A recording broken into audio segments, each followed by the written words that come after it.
2 weeks ago, I caught the opening weekend screening of Ryan Coogler's newest directorial release, Sinners. And in line with popular opinion, I found it to be one of the most stunning pieces of original media I have seen in recent memory.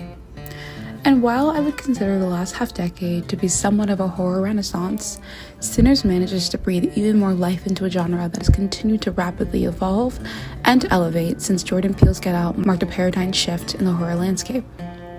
Set in the 1932 Mississippi Delta, Sinners tells the story of gangster twin brothers Elijah Smoke and Elias Stack Moore, who return to their hometown to open a juke joint after years away turning tricks up in Chicago. The film takes place roughly over the course of 24 hours during the opening day of the juke joint, which, as night falls, quickly devolves into a massacre when vampires arrive to claim the souls and stories of all the patrons. This video will not be a beat-by-beat retelling of the film, so I hope, if for some reason you've clicked on this and you haven't seen Sinners, that you rectify that as soon as humanly possible, because you will not be disappointed. This video, however, breaches on an interesting discussion point of the film that I have seen gain momentum on social media focused around the character Mary, played by Hailee Steinfeld. Mary is Stack's ex-girlfriend, who we come to learn was unceremoniously broken up with shortly before the twins skipped town to return to Mississippi. Mary, reeling from the loss of her mother and the indignation of Stack's sudden departure and failure to show face at the subsequent funeral, leads her to hop on a train and track him down. Mary's character was a film highlight for me, and Hailee Steinfeld gives an incredible performance with impeccable line delivery and a notably well-executed southern drawl. Not to mention, the chemistry between her and Michael B. Jordan is nearly flawless. So, while the critics and the internet alike raved over her performance, one question lit the spark for what I consider to be some interesting discourse. Is Mary Black? Well, yes and no. Mary is canonically 1/8 Black.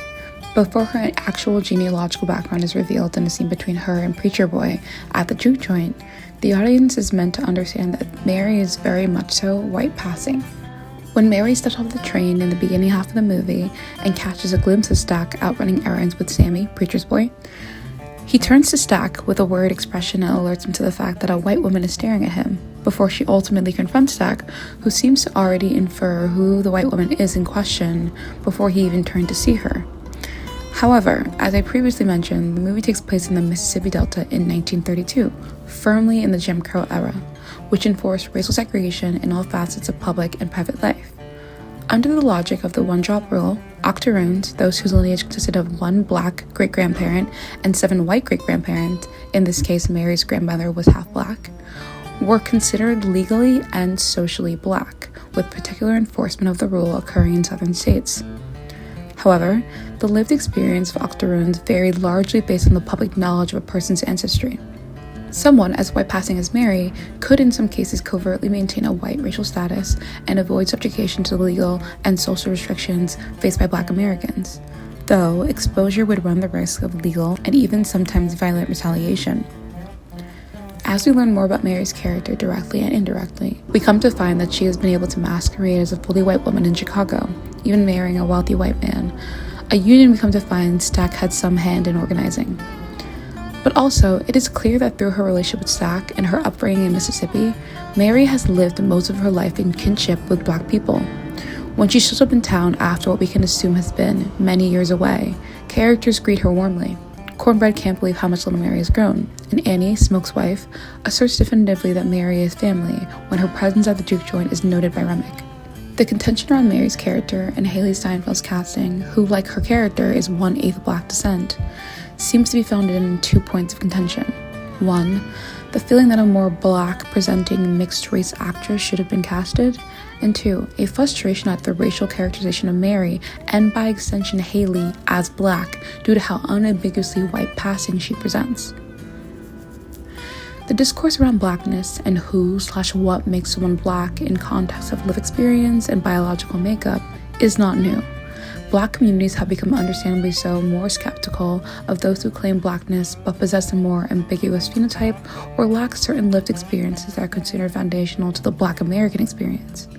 especially as Black people in the US, are still actively combating institutional racism and the tangible remnants of nearly 250 years of enslavement, followed by another 100 years of legalized discrimination.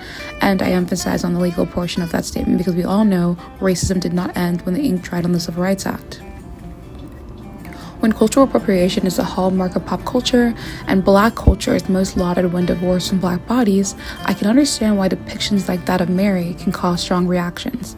However, for the story Ryan Coogler was trying to tell, I think the casting makes complete sense.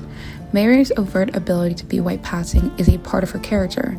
It not only works in terms of historical accuracy, but her whiteness is not ignored or dismissed in the movie. Unlike many other films and TV shows that ask you to simply ignore the fact that two unambiguously Black people somewhat created a biracial offspring, you are not asked to pretend that Mary is anything more or less than what she is. Her whiteness is highlighted through the film because it is the Jim Crow South, where a relationship between a Black man and a white woman would not be permitted, a fact that Stack understands all too well, and causes him to exhibit sometimes cruel behavior towards Mary in an attempt to keep her at an emotional and physical distance where they are both safest. In the end, Sinners doesn't just breathe new life into horror, it interrogates identity, belonging, and the fraught histories we carry, all while delivering a masterclass in atmosphere and performance.